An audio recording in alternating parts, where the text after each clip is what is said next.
Okay, let's look at the tools we would need to actually measure the heat of a process, okay?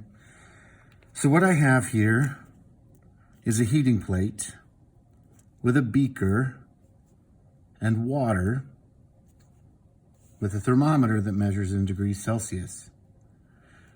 Water is our medium. It's the playing field where we're going to measure energy entering in or entering out. So as I measure the water with a thermometer, if energy goes in, the thermometer goes up in temperature, and I can get a measurement in degrees Celsius. As energy comes out, say I add ice, the temperature goes down, and I can see how much energy leaves. So we need water, and we need a thermometer, and we need to have energy going in or out, whether by adding ice or adding heat. Okay, now we're going to define a constant. If I have 1 gram of water, and that gram of water increases temperature by 1 degree Celsius, it takes a specific amount of energy to cause that 1 gram of water to go up by 1 degree Celsius.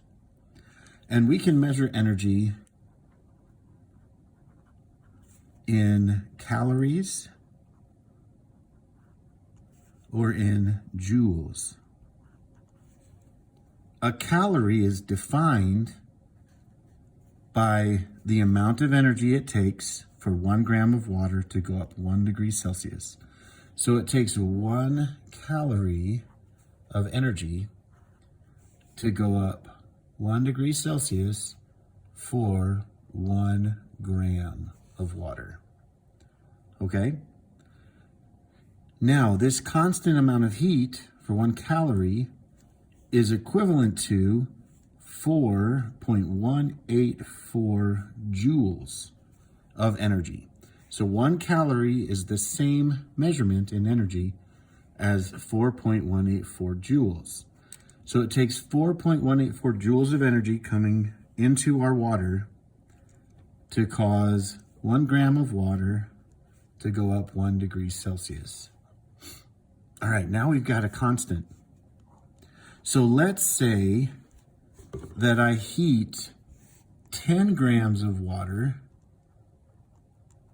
by 3 degrees Celsius. So 10 grams of water goes up 3 degrees Celsius. And I want to know how much energy. How many joules? Okay. My constant tells me that it takes 4.184 joules for every 1 gram and 1 degree Celsius. Grams measured in our experiment were 10. So I want to put grams in a place where I can cancel away that unit. So I'll put it on the top. 10 grams, canceling grams, over 1, gets rid of the mass. I also measured the temperature in degrees Celsius. So if the temperature went up 3 degrees Celsius, over 1, I can cancel away degrees Celsius. And now, if I multiply by 10 and then multiply by 3, I'll get my answer. So multiplying by 10, I would move my decimal, would be 41.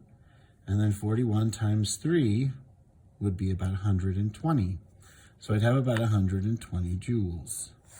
You put that in a calculator and get a more precise measurement. But if I can measure the mass of the water and the change in temperature, so all I need here when I run my experiments is the mass of the water and the change in temperature. This constant, 4.184 joules for every gram degree Celsius, is the tool I can use to take my 2 measurements and calculate the amount of energy involved. Okay? So, if I have an experiment where I put a system into the water.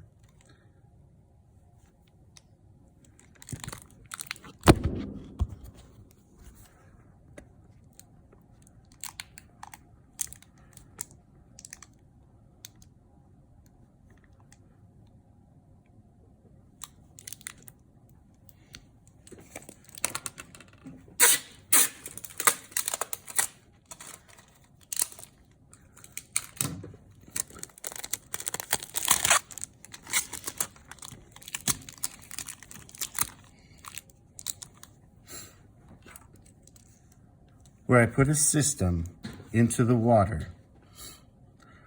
For example, let's say if I have table salt, and I put that table salt into the water, and the Na and Cl that make up that table salt dissolves. So the bonds here break, and the sodium and the chloride get surrounded by water. Okay, so these water molecules attach. I did that backwards. These water molecules attach. Okay. Our system is going to absorb energy and then release energy as bonds break and then new bonds form.